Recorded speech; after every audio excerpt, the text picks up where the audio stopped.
Jaipur greater निगम महापौर चुनाव को लेकर सरगर्मियां बढ़ गई है। भाजपा ने सभी पार्षदों और भाजपा समर्थित पार्षदों को आज भाजपा मुख्यालय पहुंचने के निर्देश दिए।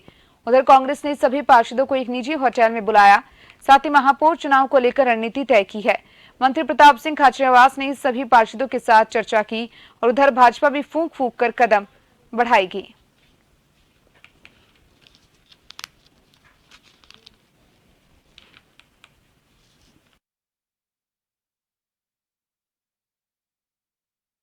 भाजपा और कांग्रेस रणनीति में जुटी है। जयपुर ग्रेटर निगम में मेयर का चुनाव, भाजपा और कांग्रेस रणनीति बनाने में जुटी। 4 नवंबर को नामांकन, 5 नवंबर को नामांकन पत्रों की जांच होगी, 7 नवंबर को नाम वापसी, 10 नवंबर को मतदान होना है, 10 नवंबर को ही परिणाम घोषित किया जाएगा। बीजेपी ने बाड़ेबंदी की तैयारी की।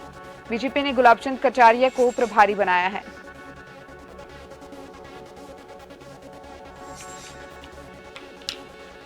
जयपुर ग्रेटर निगम में मेयर का चुनाव, 10 नवंबर को होगा मतदान, 10 नवंबर को ही परिणाम घोषित किए जाएंगे।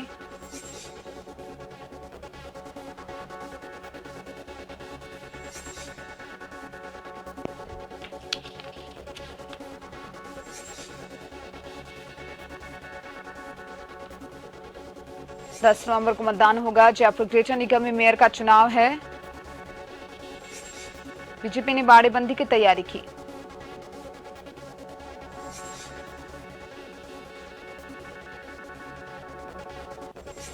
गुलाबचंद कटारिया को प्रभारी बनाया गया है बीजेपी द्वारा। बाड़ेबंदी की भी तैयारी बीजेपी कर रही है। कांग्रेस भी फूक फूक कर कदम रखती हुई नजर आ रही है।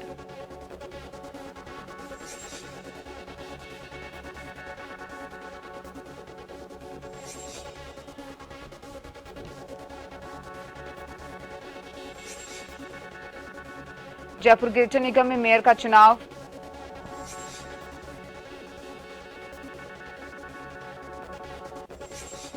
भाजपा और कांग्रेस रणनीति बनाने में जुटी हुई है।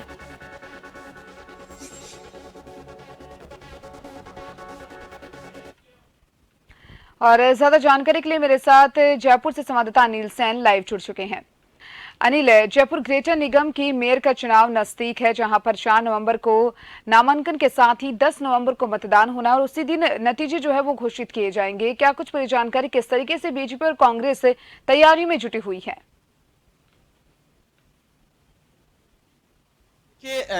खासतौर से अगर जयपुर ग्रेटर के मेयर का चुनाव देखा जाए, हालांकि उपचुनाव कहा जा सकता है क्योंकि सौम्या गुर्जर जो कि पहले मेयर थी, बर्खास्त वहां पर किया गया सरकार की ओर से।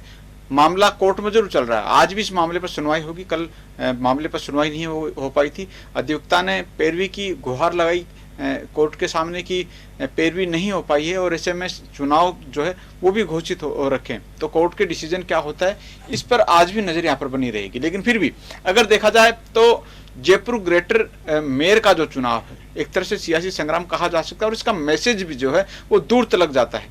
हमने देखा था कि इससे पहले विष्णु लाटा जो कि भाजपा के पार्षद थे, चुनावी मुहिम हुई और बाड़ेबंदी भी जो थी भारतीय जनता पार्टी ने की। लेकिन बाड़ेबंदी को भी लांघ कर वहां जो उलटफेर हुआ था, कांग्रेस का बोर्ड बना था, तो ये उलटफेर नहीं हो, इसी को लेकर बीजेपी जदोजहद में जुटी हुई है। लेकिन कांग्रेस को उम्मीद है कि शायद वो फैक्टर एक बार फिर से यहाँ पर दोहराया जा सकता है, क्योंकि सबसे बड़ी बात यहाँ पर दल बदल वाला जो कानून है वो पार्षद और मेयर के चुनाव में नहीं लगता है। और यही वजह है कि किसी तरह का पार्टी के स्तर पर जो एक्शन है कानून दल बदल वाला, उसको लेकर कोई कवायद यहाँ पर नहीं हो सकती है। तो इसका फायदा कहीं ना कहीं पार्षद भी उठा सकते हैं और जो एक तरह से भीतरघात की बात कही जाए, क्रॉस वोटिंग की बात की जाए, ये कहीं ना कहीं फैक्टर जो है वो जोर पकड़ता हुआ देखा जा सकता है।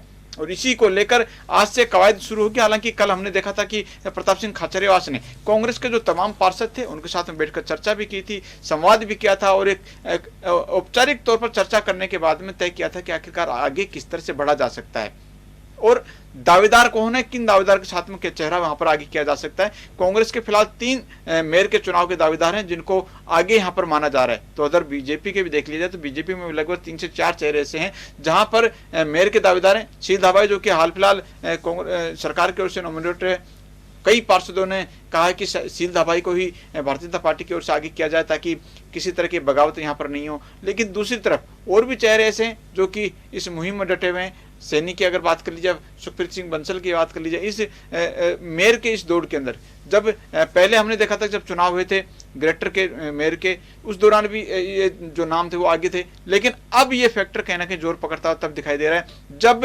मामला बर्खास्त की ओर आगे बढ़ा। कोर्ट के ऊपर डिसीजन अभी तक नहीं हो पाया है, लेकिन सरकार ने जब बर्खास्त यहाँ पर किए तो चुनाव यहाँ पर किए जा रहे हैं। तो ऐसे में 10 नवंबर को तस्वीर साफ होगी। लेकिन 10 नवंबर तक जयपुर की सियासत या फिर राजस्थान की सियासत यूं कही जाए तो करवट बदलती हुई नजर आएगी।